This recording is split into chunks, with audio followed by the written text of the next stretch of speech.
ദരിദ്രയായ ഒരു മുത്തശ്ശി കീറി പറഞ്ഞ ഒരു പുതപ്പുമായി ഒരു തുന്നൽക്കാരൻ്റെ അടുത്ത് ചെന്നു. മോനെ, ഇതൊന്ന് ശരിയാക്കി തരാമോ? പുതിയൊരെണ്ണം വാങ്ങാൻ എൻ്റെ കയ്യിൽ കാശില്ല, പക്ഷേ ഈ തണുപ്പത്ത് എനിക്കിതില്ലാതെ ഉറങ്ങാനും പറ്റുന്നില്ല. തുന്നൽക്കാരൻ ആ പുതപ്പ് പരിശോധിച്ചു. അത് നന്നാക്കാൻ വേണ്ട നൂലിൻ്റെ പൈസ പോലും മുത്തശ്ശിക്ക് കയ്യിലില്ലെന്ന് അയാൾക്ക് മനസ്സിലായി. 2 ദിവസം കഴിഞ്ഞ് മുത്തശ്ശി എന്നപ്പോൾ പുതപ്പ് കണ്ടവർ അത്ഭുതപ്പെട്ടുപോയി. മുത്തശ്ശി തൻ്റെ മടിശീലയിൽ നിന്ന് ഏതാനും നാണയങ്ങളെടുത്ത് അയാൾക്ക് കൊടുത്തു. തുന്നൽക്കാരത് വാങ്ങിയില്ല. അയാൾ പറഞ്ഞു, മുത്തശ്ശി, ഈ പുതപ്പിൻ്റെ നൂലിനടിയിൽ നിന്ന് എനിക്കൊരു സ്വർണ്ണ നാണയം കിട്ടി. നിങ്ങളുടെ പൂർവികരാരെങ്കിലും അതിൽ ഒളിപ്പിച്ചു വെച്ചതാകും. കൂലി ഞാൻ അതിൽ നിന്ന് എടുത്തു. ബാക്കി ഇത്തിരി പൈസയുണ്ട്, അത് ഞാൻ അമ്മയ്ക്ക് തരാം എന്ന് പറഞ്ഞു. തുന്നൽക്കാരൻ നുണയായിരുന്നു പറഞ്ഞത്.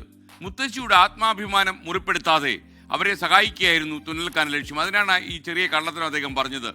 സഹായം സ്വീകരിക്കുന്നവൻ്റെ അന്തസ്സും ആത്മാഭിമാനവും കാത്തു സൂക്ഷിച്ചുകൊണ്ട് വേണം നമ്മൾ അവർക്ക് വേണ്ടി നന്മ ചെയ്യാൻ.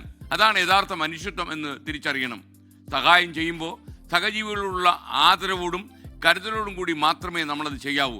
അല്ലെങ്കിൽ എന്തോ വലിയ സംഭവം ചെയ്യുന്നു എന്ന രീതിയിൽ, നീ ആയതുകൊണ്ട് ഞാനിത് ചെയ്യുക, ചില ആൾക്കാർ പറയില്ലേ, നിനക്കായതുകൊണ്ട് ഞാൻ തരിക എന്നൊക്കെ പറയുന്നത് ഈ വാങ്ങുന്നവൻ്റെ ആത്മാഭിമാനം വ്രണപ്പെടാൻ കാരണമാകും.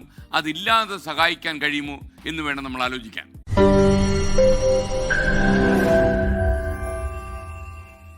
ലോകത്തെവിടെയായാലും ഏത് സമയത്തും 24 വാർത്തകളും ഓഗ്മെന്റഡ് റിയാലിറ്റി പാക്കേജുകളും എക്സ്പ്ലെയിനറുകളും വിശദമായി കാണാൻ ഞങ്ങളുടെ യൂട്യൂബ് ചാനൽ നിങ്ങൾക്ക് സബ്സ്ക്രൈബ് ചെയ്യാം.